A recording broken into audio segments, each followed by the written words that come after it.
One of my most popular Canva tutorials here on the channel was when I showed you how you can organize your uploaded photos, your brand photos, your stock photos into folders so that you don't have to search forever through that uploads panel to find the images that you're looking for. If you haven't watched that initial tutorial yet, I'm going to link it above so that you can go check it out and get the full picture of all of this. It was game changing for me when I learned it, and it seems like it's the same for a lot of you guys.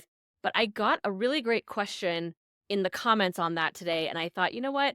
This is actually a really good point. I'm going to do a quick little follow-up tutorial on that. But before we dive into this, make sure you like this video if you find it helpful. Subscribe to the channel if you haven't already, and ring that little notification bell so that you never miss a tutorial or upload. So the question that I got was, can you move photos that you've already uploaded into that upload panel into your new organized folders once you've got them set up? And the answer is yes.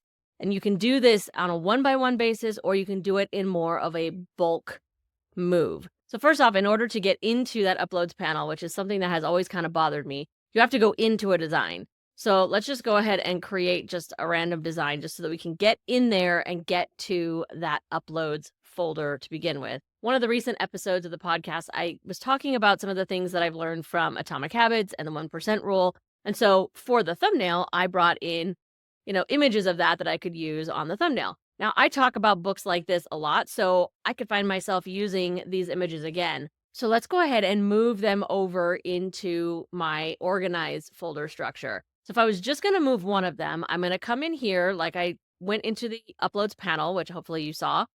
And then I'm going to come here and hover and click here on the three-dot menu. And our option here is move to a folder. Now, it is important to note that if you're going to search for your folders, make sure you switch over to the All tab instead of just the Recent tab, because when you start typing in the name of the folder, it may not come up if it's not something that you recently looked at. But if I start typing in stock images, then I can go ahead and click here and simply move this over into that folder. You can see it does disappear from here, but now it becomes usable for me in that more organized structure. If I wanted to move more than one at a time, I'm going to check the little box here. I don't know if there's a limit to how many you can select, but let's just do 2 for now. Honestly, I would probably move them over somewhat periodically. I wouldn't try to go through and check every single one, just because my experience, not so much with Canva, but with other things, when I go in and think, oh, I'm just going to check all of them and then move them over, and then invariably something happens where it undoes my checks and I have to start all over again. So just do groupings, okay, just to make your life easier.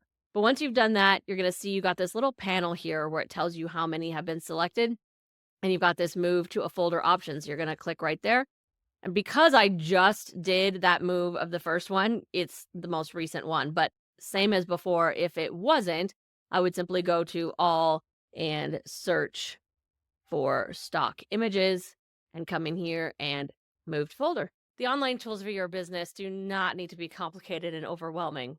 It's time to let it be easy. I hope you liked that video, and more importantly, that you found it helpful. If you did, please consider subscribing to the channel and sharing it with a fellow solopreneur. And make sure you check out the description for links to how we can connect and maybe even work together.